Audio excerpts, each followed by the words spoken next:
Oh my, it is a wild raccoon. Ow! I have been bit.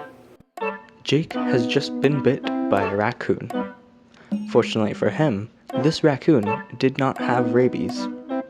In today's video, we will be looking at what would have happened if Jake's raccoon had been infected with rabies. First, let us define rabies. Rabies is a preventable disease of mammals that infects the central nervous system of those bitten by a rabid animal, such as a raccoon, skunk, bat, fox, or even a dog.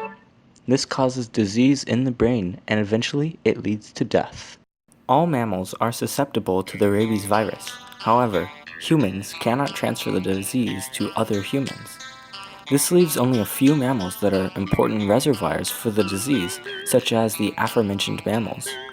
The only way to obtain the rabies virus is through exposure to the saliva of an infected animal. In rare cases, other forms of transmission have been documented, but the majority of cases is through bites. Before we talk about the symptoms and treatment for a person with rabies, we must address the issue at hand. Jake has been bitten by a raccoon, and he must clean his wound properly.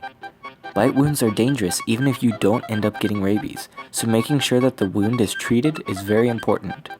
Bites can cause lacerations and open up the body to infection. The first thing that should be done is expose the wounded flesh to gentle irrigation. Washing the wound thoroughly with water and with soap decreases chances of infection. After that, see your doctor immediately. Your doctor will determine whether or not you should receive the rabies vaccination. Rabies is an urgent situation, so by taking immediate measures to get help, you can ensure your survival.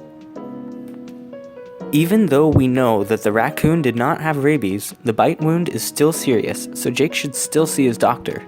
If the raccoon had happened to have rabies, Jake would have come in contact with the saliva of the raccoon. Someone who has been bit by an animal with rabies or has been exposed to rabies should receive a tetanus shot if they have not been immunized in 10 years.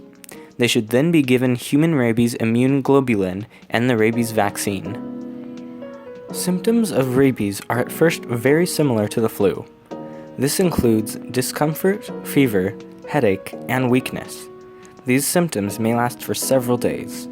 There may also be itching near the bite, and cerebral dysfunction, as well as anxiety, confusion, and agitation.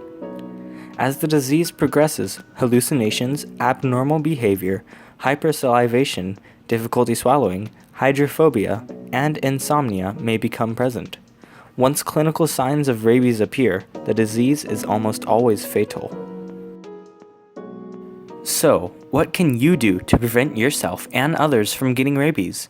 Well, rabies in humans is 100% preventable.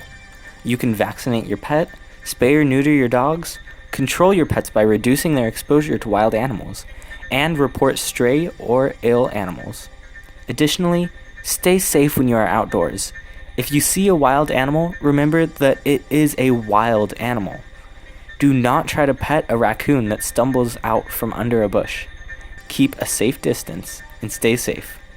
Jake Dixon, Channel 8 News.